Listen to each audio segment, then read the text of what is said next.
Selamat pagi adik-adik. Pagi, Bu. Apa kabar hari ini? Baik, Bu. Baik. Sebelum kita mengawali pelajaran kita hari ini, kita awali dengan doa. Marilah kita mengambil sikap untuk berdoa. Dalam nama Bapa dan Roh Kudus. Amin. Ya Allah Bapa dalam surga, puji dan syukur kami haturkan kepadamu karena Engkau masih memberikan kami nafas kehidupan sampai saat ini. Ya Tuhan, hari ini kami akan mempelajari materi kami dengan tema lingkungan turut mengembangkan diriku. Semoga apa yang kami pelajari dapat berguna bagi masa depan kami. Namamu senantiasa kami puji, kini dan sepanjang masa. Amin. Dalam nama Bapa dan Putra dan Roh Kudus.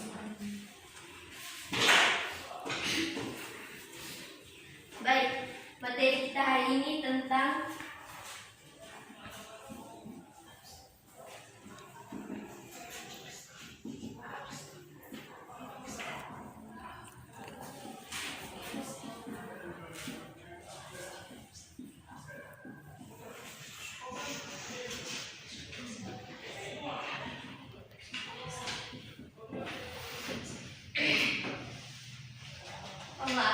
sebelum kita mengawali, kita absen dulu. Siapa-siapa yang sudah hadir hari ini? Hadir semua. Bu. Bagus, hadir semua. Nah, adik-adik pasti sudah mendengarkan kata lingkungan. Sudah, Ibu. Apa yang adik-adik ketahui tentang lingkungan itu sendiri? Lingkungan adalah tempat tinggal kita, Ibu. Ya, betul sekali.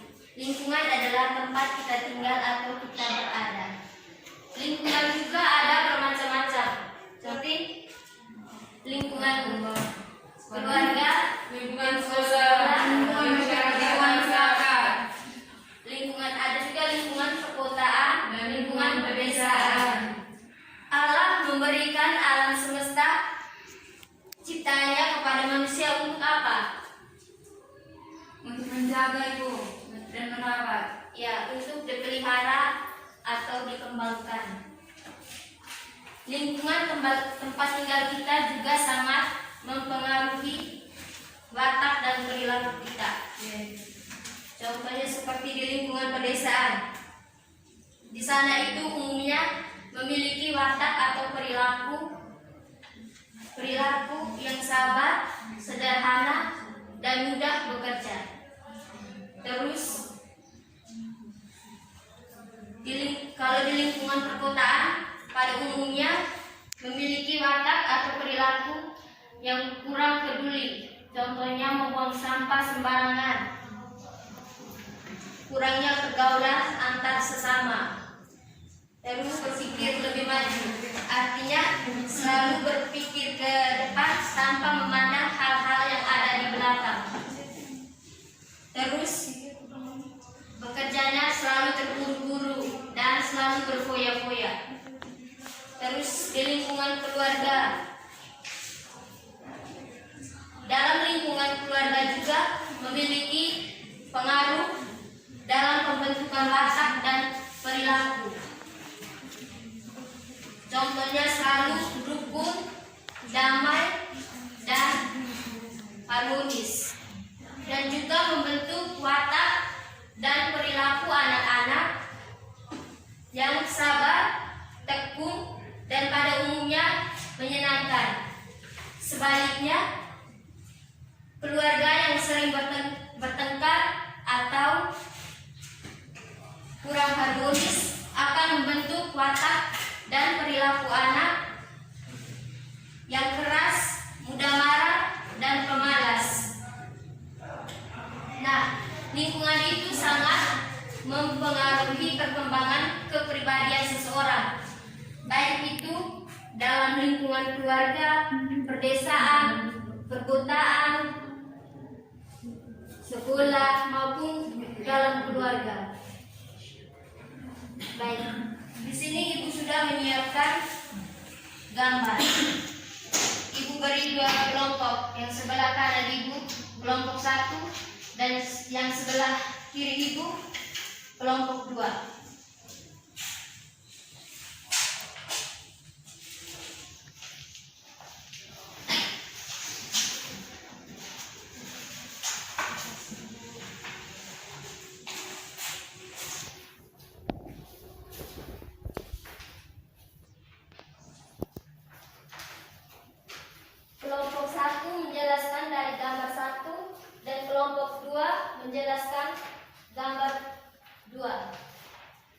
Pertanyaannya,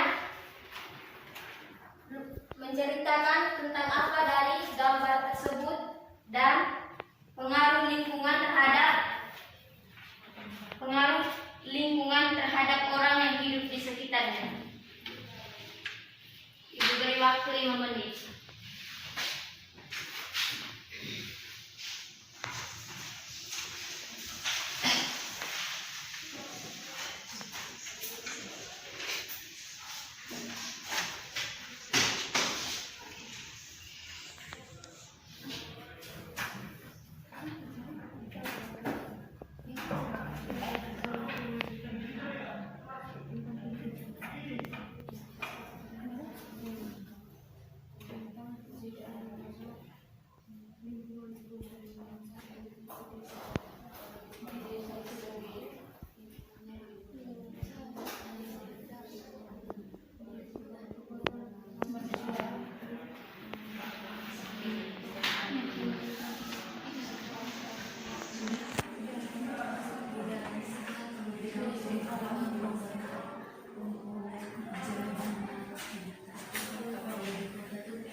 Baik, Ibu minta perwakilan dari kelompok 1 dan kelompok 2 maju ke depan.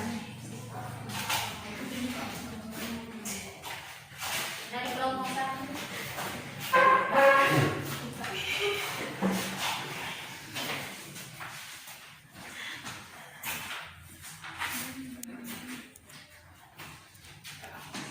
Baik, terima kasih Ibu atas waktu yang diberikan kepada kelompok kami.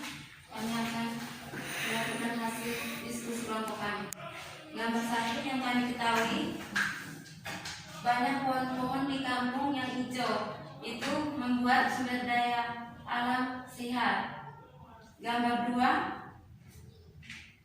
di kampung. Dan gambar 2 kan contohnya begini, teman-teman. Jadi gersang kelihatannya. Gambar 3 di perkotaan. Di perkotaan itu ramai.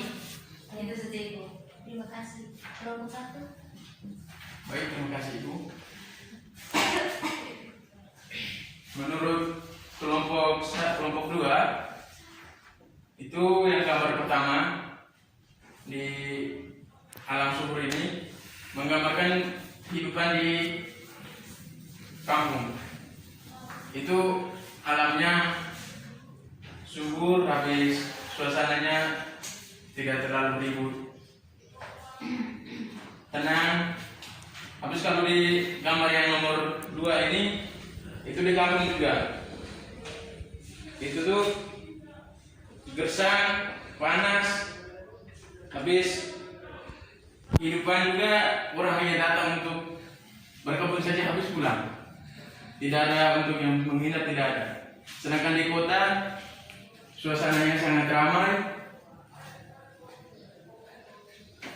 dengan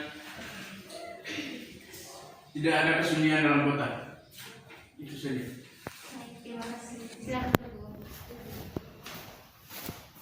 Baik, Ibu akan menjelaskan sedikit dari gambar tersebut.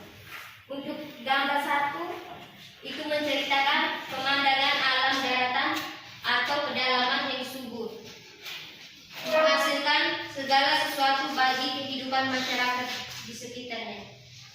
Biasanya masyarakat di tempat yang subur hidupnya terjamin selalu sehingga mereka cenderung santai, kurang terbiasa menghadapi tantangan hidup. Terus gambar kedua adalah pemandangan alam yang daratan yang tandus, tentu kurang menghasilkan bagi masyarakat di sekitarnya. Karena itu harus bekerja keras demi mempertahankan hidupnya.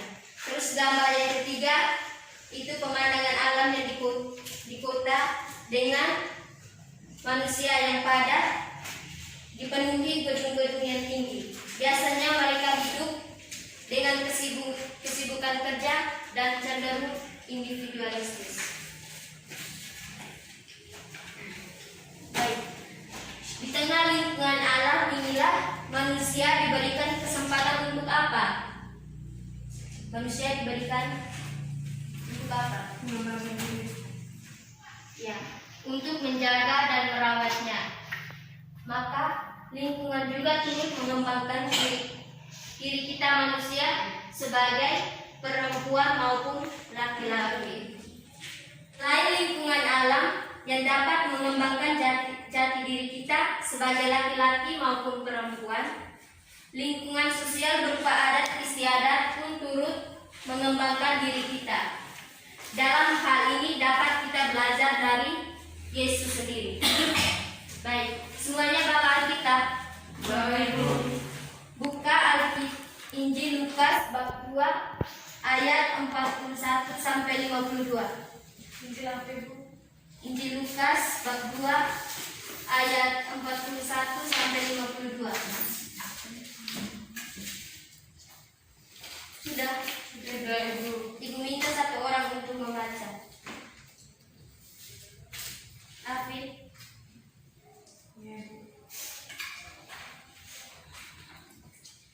Yesus pada umur 12 tahun dalam bait Allah. Tiap-tiap tahun orang tua Yesus pergi ke Yerusalem pada hari raya Paskah.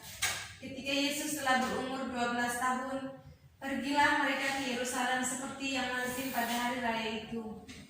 Sehabis hari-hari perayaan itu, ketika mereka berjalan pulang, tinggallah Yesus di Yerusalem tanpa diketahui orang tuanya.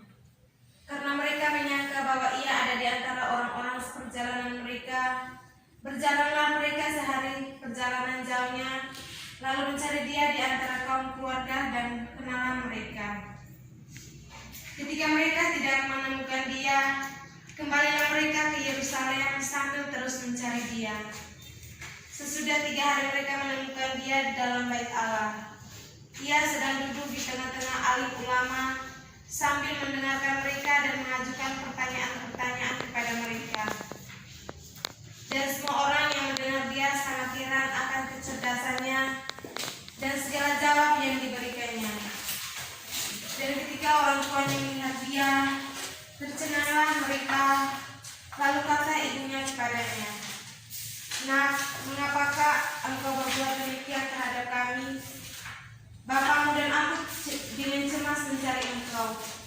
Jawabnya kepada mereka, "Mengapa kamu mencari aku? Tidakkah kamu tahu bahwa aku berada di dalam rumah Bapakku?" Tetapi mereka tidak mengerti apa yang dikatakannya kepada mereka. Lalu ia pulang bersama-sama mereka ke Nazaret, dan ia tetap hidup dalam asuhan mereka, dan ibunya menyimpan semua perkara itu di dalam hatinya.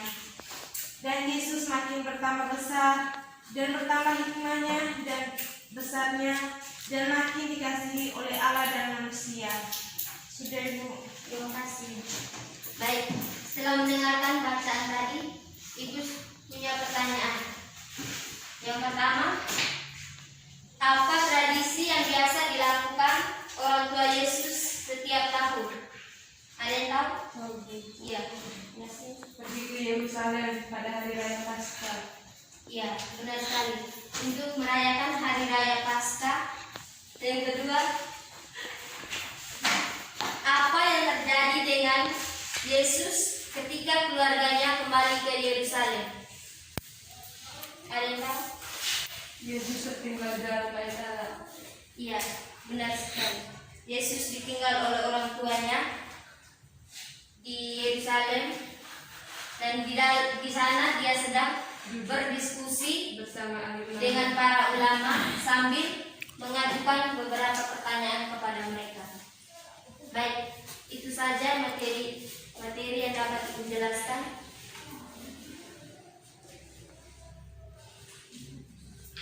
Sebelum kita pulang ke rumah, kita akhiri dengan doa. Satu orang untuk pimpin doa. Yasin, pimpin doa. Berdoa. Dalam nama Bapa dan Anak dan Roh Kudus. Salam Maria. Salam Maria, terpujilah Engkau di antara wanita, dan terpujilah Tuhan Yesus. Santa Maria, Bunda Allah, doakanlah kami berdosa ini, sekarang dan waktu kami mati. Bapa, Putra, dan Roh Kudus. Amin. Baik, terima kasih. Selamat pagi. Pagi.